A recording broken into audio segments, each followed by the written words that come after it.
She is a walking advertisement for the danger of nepotism, an exemplar of class privilege and a perfect representative for Republican know-nothingism.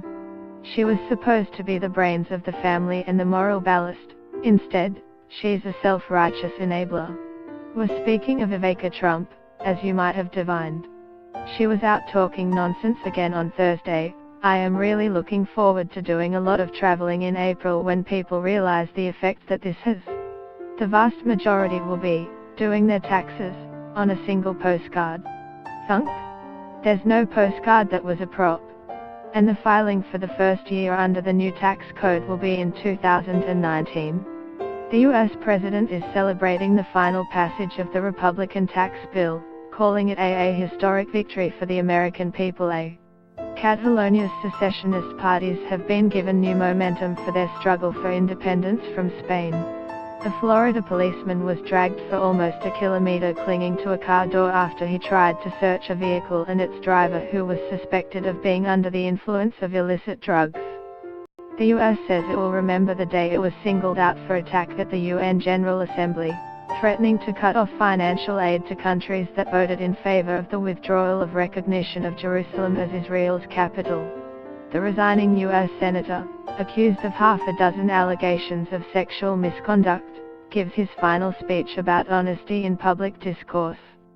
Speaking to the BBC in November, Prince Harry and Meghan Markle reveal details of their upcoming royal wedding and the prince's proposal. Helped into a car with a maroon shawl over her head, Australian accountant Isaac Emmanuel Roberts' mum visited him amid his Bali incarceration on drug charges. HMAS AE1 vanished off the Papua New Guinea coast on September 14, 1914, leaving the fate of her 35 Australian and British crew members a mystery till now. The US president is celebrating the final passage of the Republican tax bill, calling it a historic victory for the American people. She also declared of Senator Bob Corker, who decided to vote for the final tax bill after voting no on the Senate version. He really believes that tax relief, coupled with the administration's deregulatory actions, will create the growth that will start to erode and ultimately eliminate the national debt that has been accrued over the last several decades. I am confident Corker believes no such thing, because that would be preposterous, and supported by any reputable economic analysis. Corker voted for the final bill upon concluding it was flawed but helpful in promoting economic growth. As Business Insider put it, this theory, that the bill will pay for itself and even erode existing debt through increased economic growth, is unsubstantiated.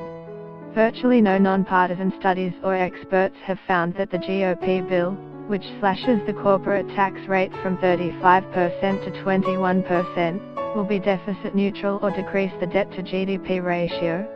In fairness to Trump, Senator Susan Collins also advanced this hui, but you would think that she would at least have witnessed the pummeling Collins took for her phony assertion and learned from that.